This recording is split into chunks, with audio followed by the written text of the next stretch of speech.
Bueno, pues hasta ahora hemos estado viendo diferentes tipos de arquetipos de personajes.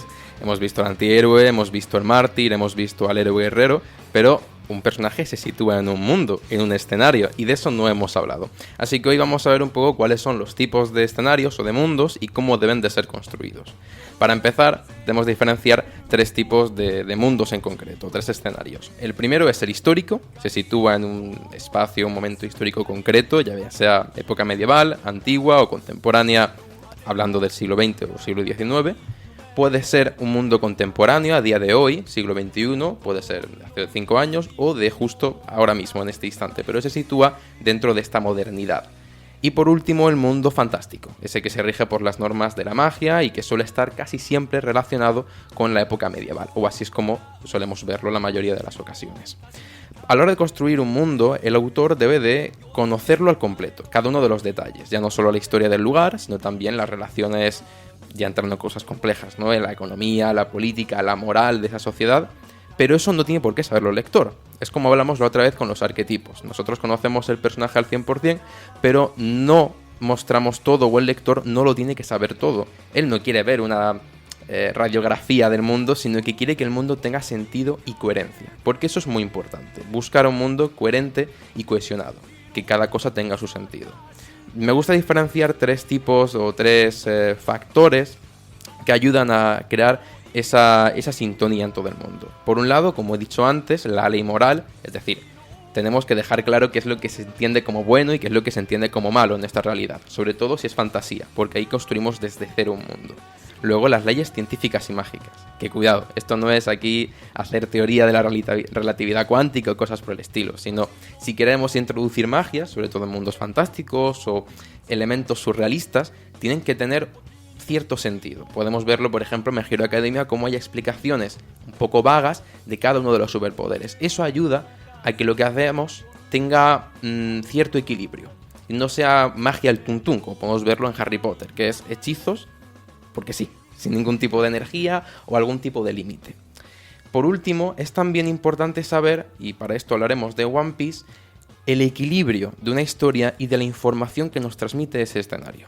Muchas veces solemos saltar a la palestra con un mundo extremadamente complejo, con muchas tramas, mucha historia, y queremos contarlo todo enseguida porque tenemos tantas cosas en la cabeza que queremos que el público lo sepa, porque queremos que sientan lo mismo que nosotros.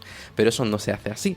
Una persona, cuando entra en contacto con una historia al principio, si ve tantas cosas, lo que va a hacer es agobiarse y posiblemente no vaya a querer continuar viéndola. Un ejemplo de desastre de este tipo de casos, que no he conocido en cómic, es la película de World of Warcraft, que no sé si la conocéis. Pues fue un desastre porque introdujo tantos elementos que solo conocen los jugadores, que toda la gente que venía de fuera les generaba rechazo, no porque estuviera mal hecha, sino porque no se sentían acogidos en ese mundo.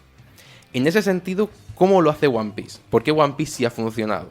Todavía no se ha desvelado. Un mundo extremadamente complejo, extremadamente activo y muy intenso, pero que no se presentó como tal desde un inicio. He estado releyendo el volumen 1 para rememorarlo, y el principio de la historia es un pirata que quiere ser el rey de los piratas, y no hay ningún elemento más.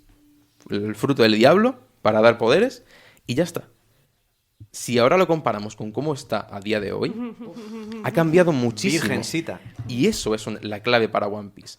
Ha tomado mucho tiempo para contar muchas cosas. Eso ayuda a que haya una base de lectores que se puedan sentir cómodos y que no se sientan agobiados, no se sientan acelerados ni estresados a la hora de seguir la historia. Sobre todo cuando hablamos de una historia como One Piece, que es de un tono tan desenfadado. Para ir terminando, dos ejemplos para los que sí han leído One Piece serían las islas.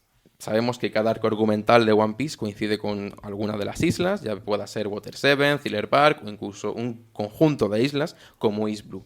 Cada una de ellas es una puerta que nos da acceso a nueva información que expande el mundo de forma paulatina. Una isla, cierta información concreta. Siguiente isla, cierta información concreta. Para avanzar poco a poco. Esa información está relacionada con el escenario. No es que nos dicen porque sí al principio que Luffy quiere ser el rey de los piratas. No, nos lo dicen porque es la motivación del personaje.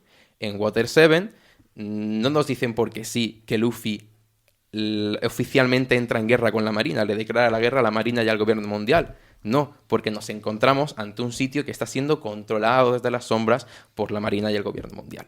Entonces, el escenario está en relación dinámica con los personajes, no es un sitio inerte. Si escogemos un escenario como época medieval o puede ser el contemporáneo, tiene que tener un sentido para el personaje, porque el personaje vive ahí, se relaciona con ese entorno y el entorno lo convierte en lo que es él.